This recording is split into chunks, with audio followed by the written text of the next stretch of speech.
Hey guys, how's it going? Today we're going to be doing another LED project. We've got a brand new WT32-ETH01 right here, as well as a 3D printed case for it, which I have just printed off my 3D printer. I actually have another one. I printed two just in case I wanted two, but I think one will be fine for today. I have two just in case. So this is kind of what it looks like here. You'll see that there is the Ethernet jack port here at the end, as well as a few different holes for cables to go in, cables and wires to go in. And this kind of links in with the top of the board. So it kind of clicks on like this, and it has a nice tight lock to it to keep the case intact. So that's kind of what we're going to be doing today.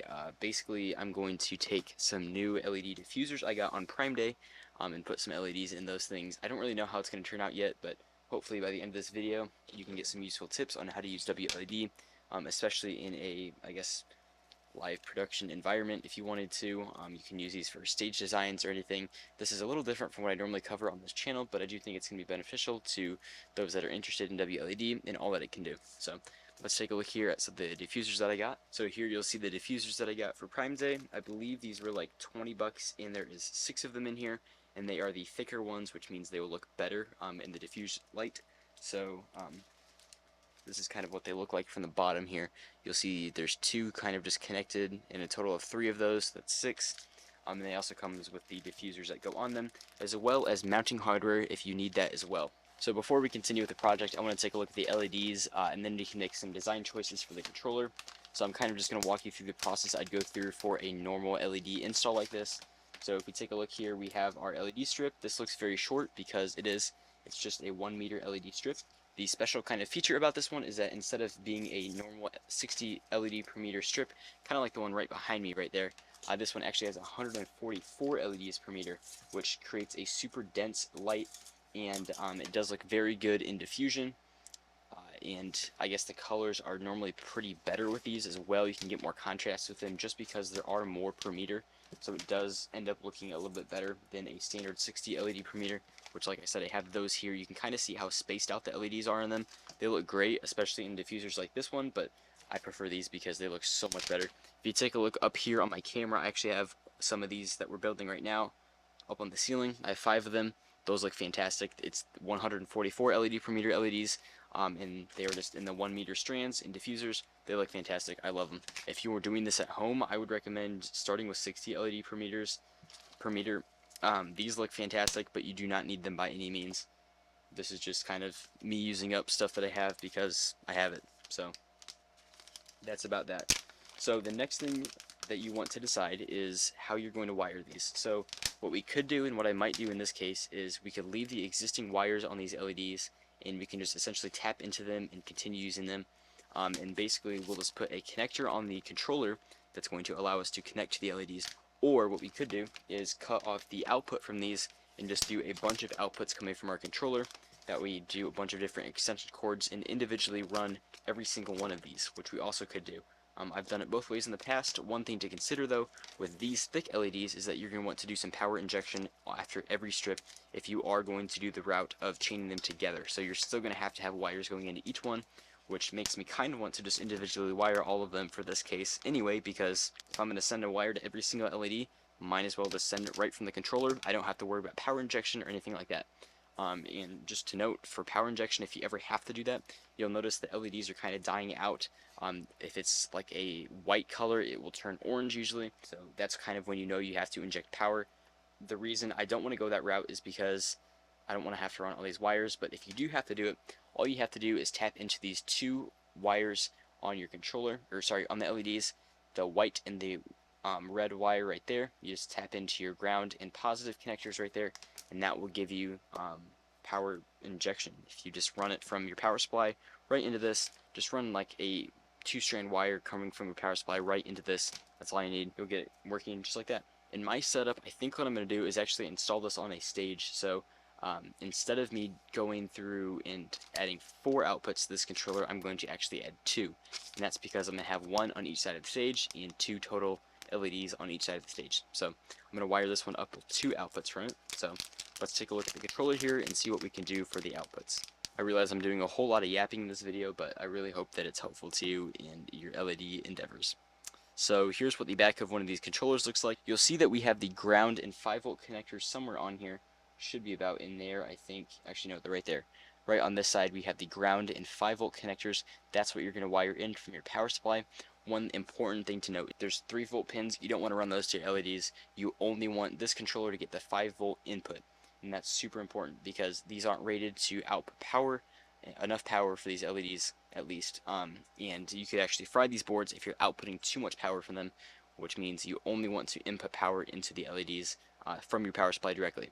And then for your outputs from the controller, your outputs will actually have power coming from your power supply and data coming from your controller. All of the LEDs typically come with connectors like this, which are technically I think these are the female connectors because you plug the male ones into it. So these are the female ones that go on your controller, kind of something like this, and then your LEDs plug in just like that. With the male connector, they'll plug in like that. So on these wires you have if I can focus here, on these wires you have the white, which is ground, you have the green, which is data, and red, which is the 5-volt connector.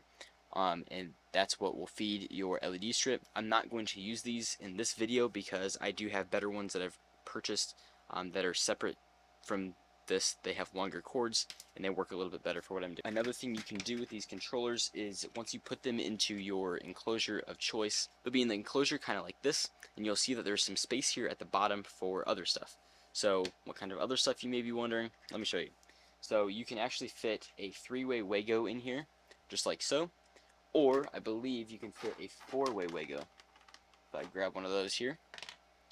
Believe you can also, you can also fit a 4-way Wago in here, which is amazing because if you stack both of them up like so, very hard to wire this, by the way. For a beginner, I'd probably go with a 3-way or a 2-way Wago. But as you can see, they do technically fit in there, and you can have the ground and positive wires in their own Wagos. And theoretically, you could do power in from your power supply, power to your controller, as well as 2 outputs for LEDs. Technically, you could also like solder the wires together individually and have unlimited power because you don't have to use Wagos and it would save space, but Wagos are a lot easier, especially for troubleshooting if you're a beginner. I would recommend going that route. I don't know if I'll go that route in this video yet, but we'll see. Time will tell. So before we continue, one thing you're going to want to do is flash the firmware onto your LED controller. It does sound like a challenge, and it totally is a challenge. I actually have a completely separate video on that linked in the description below. Check that out. It'll tell you everything you need to know about flashing the firmware. It's got like 10,000 views or something. It's one of my most popular videos, so check that out to see how to flash the firmware onto that thing. That'll go in a lot more depth than I'm going to go in this video, so go watch that, then come back to this video, and continue on. Alright, so now that you've watched that video, now you want to just take your 2 wires, you're going to wire that to your ground and 5-volt connectors on your controller. That way it is ready to receive power. I would leave the cord probably about this long, that way you have enough cord to go from the controller over to your Wago or whatever wiring choice you choose. And enough kind of wire to work with just as you're wiring things up and testing things out. You want to give yourself enough leeway, that way you can make adjustments as you go along. So I'm going to go ahead, flash the firmware on this. I didn't do it, I was just telling you about it, but I'm going to go flash the firmware on this controller specifically now. I'm going to get these wires soldered on with some heat shrink, and it's going to look all nice. We'll be back as soon as I do that. Alright, so we've got the wires soldered on here. It's not the greatest soldering job, but I put some heat shrink on it to hopefully clean it up a little bit. So this is the power wires for the LED controller. If you pop it in here, you'll see that it does fit in nicely. If I can even get it in, I can assure you that it does fit nicely. And it'll pop in the corner kind of just like this. The wires will be kind of smushed a little bit, but that's not a big deal. It'll be just fine. And then the wires will all come over here and connect somehow, some way. Not sure yet, like I said, but we'll see how that goes. Let me go, actually, I'm going to grab the wires that I was talking about. Alright, so I've got 4 of these connectors here. So you can see these are JST-SM connectors, and these are the female variants of them. That will go on the controller box, kind of like so, and they will kind of connect out, and you can plug in the lights that you want to plug in. So, for each of these, I will use 2 connectors. They will feed in some hole somewhere. Not quite sure which one yet. Probably something like this, something like that. And in addition to that, I will be using some of these female barrel connectors, which are 2.5 by 2.1 millimeter barrel connectors, I believe, if I remember correctly. I got these on Amazon a while ago for a good deal, so I'm just using up what I have. But pretty much any 5-volt power supply you find on Amazon is going to have this same barrel connector size, and that makes it work out pretty well. So I'll be using those. I'm just using a bunch of spare parts if you can't tell. I don't feel like ordering anything for this project specifically. So we'll use one of these things here. It's got some pretty thick wire. And we'll just pop that in the hole with all of this other stuff. And at this point, basically all that we have to do is we have to connect all of these wires together. It seems pretty easy. I can assure you it's not super easy, but we'll take care of it. So that does bring up a good question, though. Let me see if I have any. So I do have a bunch of miscellaneous wire nuts, which does seem very tempting to use. And actually, I think I am going to use these for this project because if you can see here, these wire nuts do seem to be a decent size, and it does seem like they will fit in. It's going to be tight, but I think they'll fit in this enclosure. So I'm going to end up going this route for this project. You don't have to do this, but I'm going to.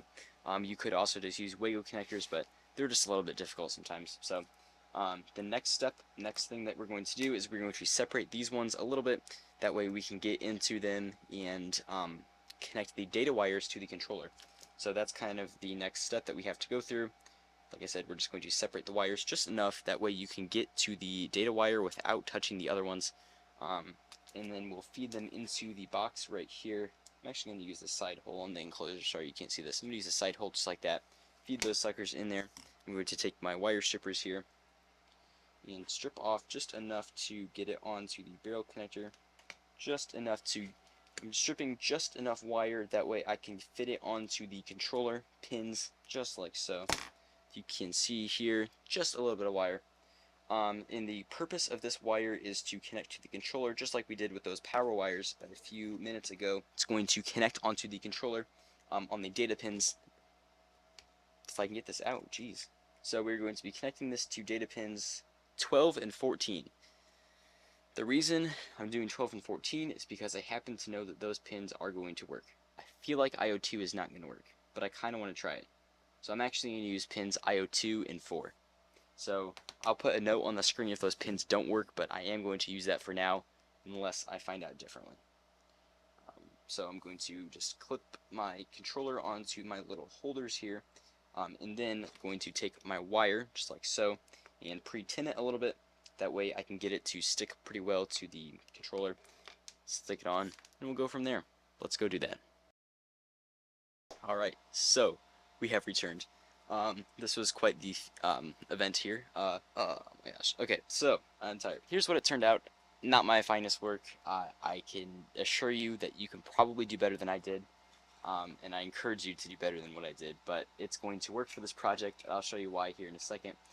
But if we get everything in here, we do have the 2 data wires that go to the 2 LED connectors. And if I shove this in the case here, everything, please fit. Yeah, okay, everything does fit. I wire nutted all of the wires together, as you can see, and it does all fit. But I just realized something. Come on. That the barrel connector was not wired. Oh my gosh, it was not wired through the through the connector on the case. Not my finest work, guys. Okay, so what we're going to do, please wait, I'm not about to resolder all that stuff, so we are going to just cut this right out of the case.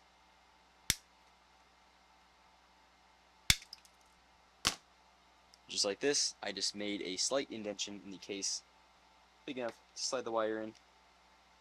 And I'm going to slide these things in as well. Look at this, guys. This is fantastic. So we've got our power in, our Ethernet jack, as well as the 2 LED data jacks. So I happen to have a 5-volt connection right here on my desk, very conveniently. We're going to wire this thing up and try this out. So I'm going to plug this in.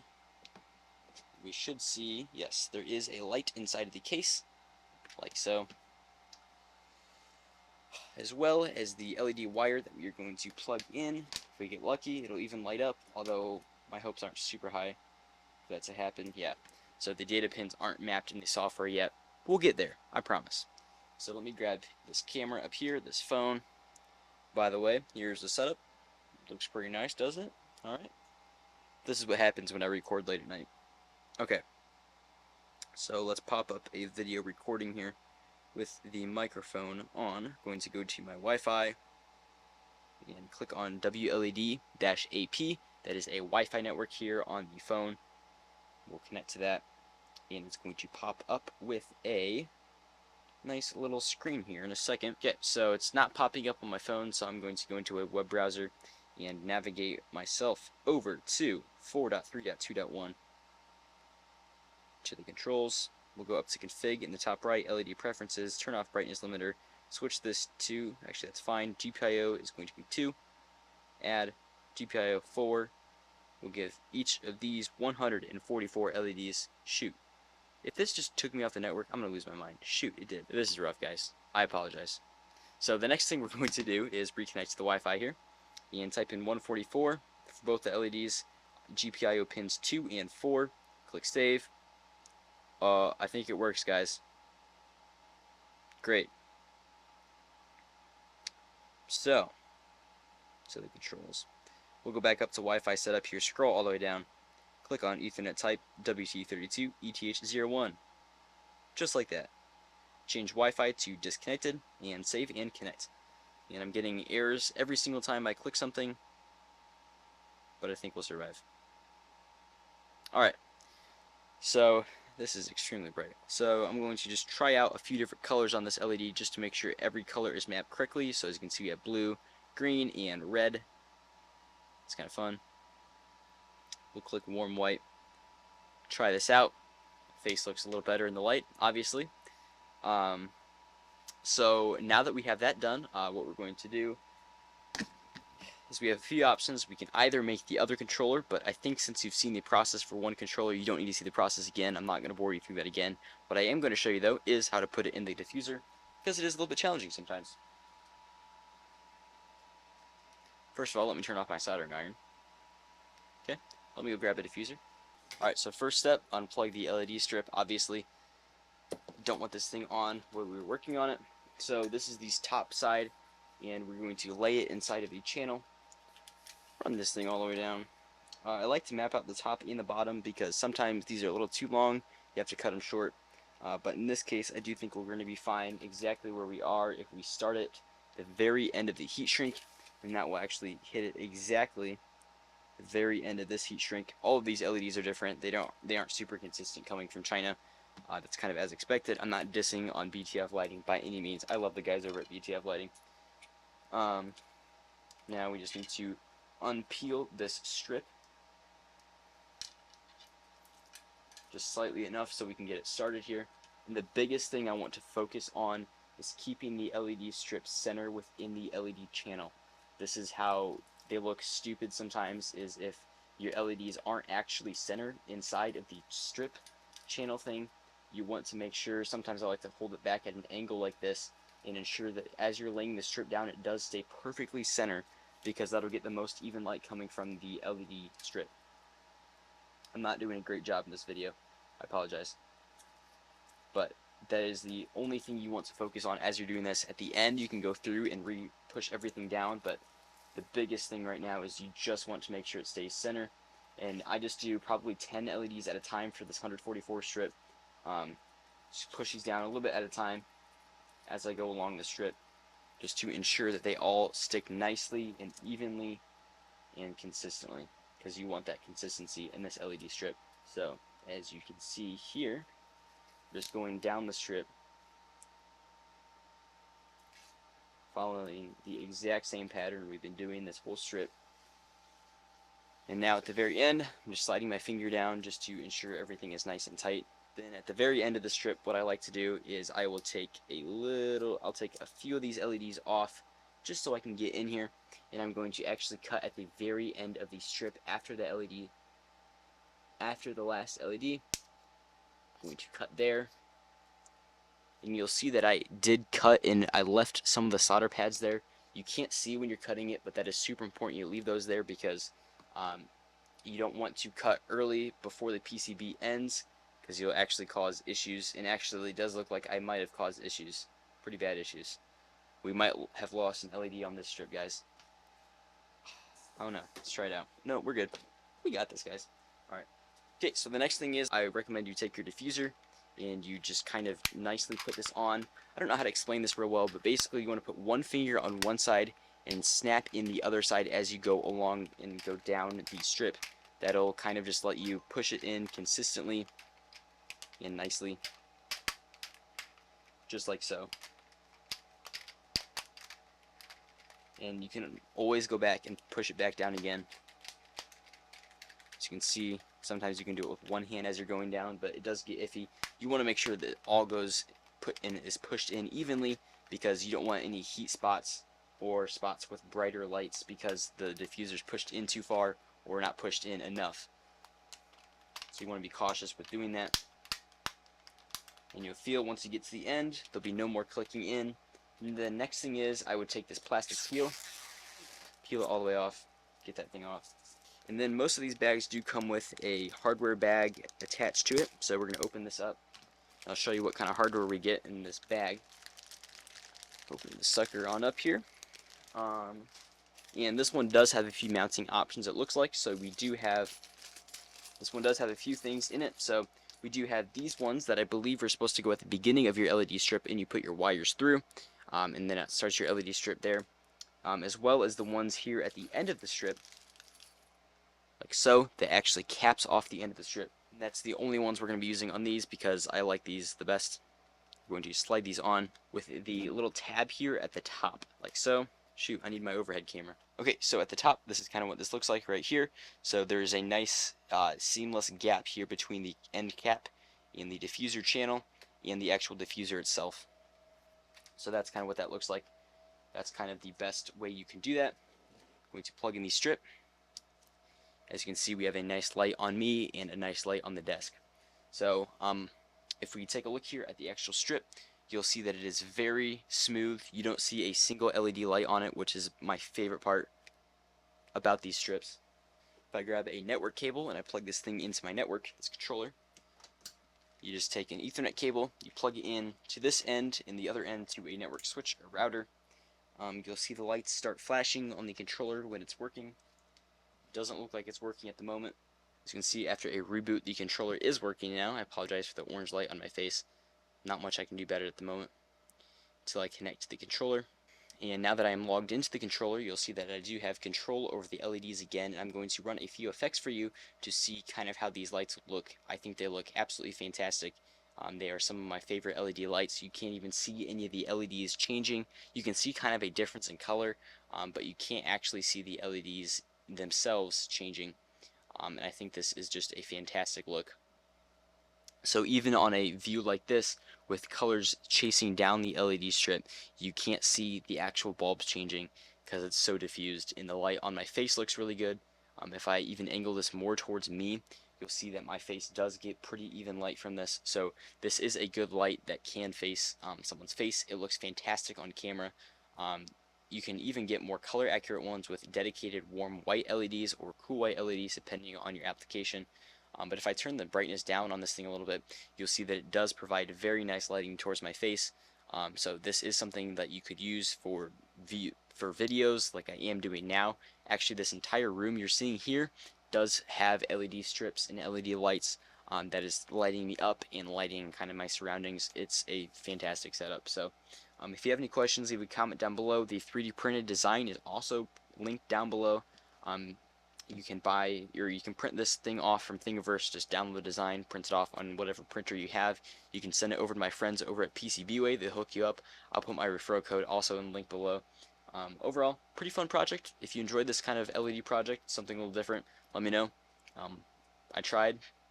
Hopefully this video turned out well. It's very long. I'm probably 30 minutes into the recording. I apologize if I've been yapping this whole video, but thank you for watching. I really hope you have a great day, and I will see you in the next video.